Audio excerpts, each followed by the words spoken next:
Beginilah aksi sejumlah penyelam yang tergabung dalam komunitas penyelam Gorontalo dalam mengisi hari libur mereka. Meski datang dari berbagai latar belakang profesi, para penyelam ini tak pernah melewatkan waktu libur mereka untuk melakukan aksi sapu laut.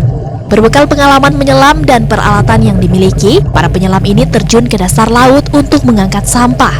Meski berisiko, penyelam-penyelam ini nekat mengangkat sampah di kedalaman 17 hingga 20 meter di dasar laut.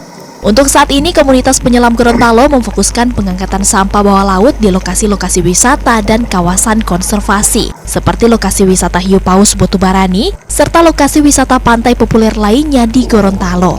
Aksi sapu laut yang dilakukan komunitas penyelam ini juga dibarengi dengan kampanye peduli laut kepada masyarakat sekitar.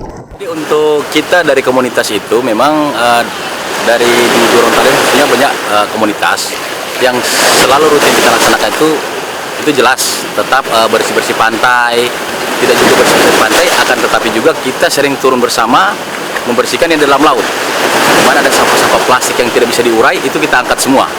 Nah, ini dari beberapa komunitas ini kita selalu solid ketika ada acara-acara terkait untuk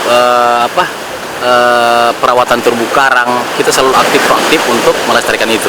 Pada intinya itu tadi, kita akan ingin memberikan pemahaman kepada masyarakat agar supaya pentingnya kita menjaga pesisir pantai dan terumbu karang.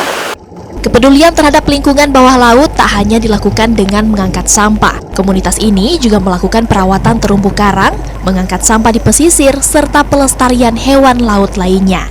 Dengan aksi sukarela yang ditunjukkan komunitas selam Gorontalo diharapkan mendapat dukungan dari pelaku wisata, warga pesisir, serta pemerintah dalam menjaga kebersihan dan membuang sampah pada tempatnya.